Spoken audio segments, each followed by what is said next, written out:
கிறிஸ்துவுக்குள் பிரியமுள்ள சகோதர சகோதரிகளை, பலன் தரும் தேவன் எபிசோட் 1891 கர்த்தரை துதிக்கிறேன், மகிமைப்படுத்துகிறேன். இந்த நாளிலும் எரேமியா 7ஆம் அதிகாரம் 23வது வசனம், என் வாக்குக்கு செவி கொடுங்கள், அப்பொழுது நான் உங்கள் தேவனாய் இருப்பேன், நீங்கள் என் ஜனமாய் இருப்பீர்கள். நான் உங்களுக்கு கற்பிக்கும் எல்லா வழியிலும் நீங்கள் உங்களுக்கு நன்மை உண்டாகும்படிக்கு நடவுங்கள் என்கிற விசேஷத்தை அவர்களுக்கு சொல்லி கட்டளையிட்டார். எரேமியா மூலமாக ஆண்டவர் ஜனங்களுக்கு அநேக காரியங்களை வெளிப்படுத்தி அவர்களை ஆசீர்வதித்து கொண்டிருக்கிறார். அதில் ஒன்று, இந்த ஆண்டின் முதலாவது நாள் புத்தாண்டின் செய்தியிலே தேவனுடைய வார்த்தை மனிதர்களுடைய வாயில் இருக்க வேண்டும் என்று சொல்லி ஆண்டவர் வாக்குத்தத்தத்தை கொடுத்தார். இன்றைக்கும் சொல்லுகிறார், தேவனுடைய வாக்குக்கு, தேவனுடைய வார்த்தைக்கு செவி கொடுங்கள், கீழ்ப்படியுங்கள்.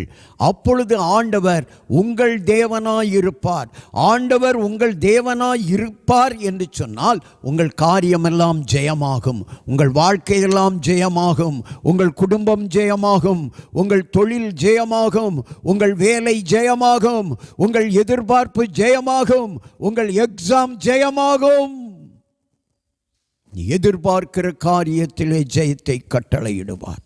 ஆண்டவருடைய வார்த்தைக்கு செவிகொடு மகனே, செவிகொடு மகளே. கண்களை மூடி ஜெபிக்கலாம்.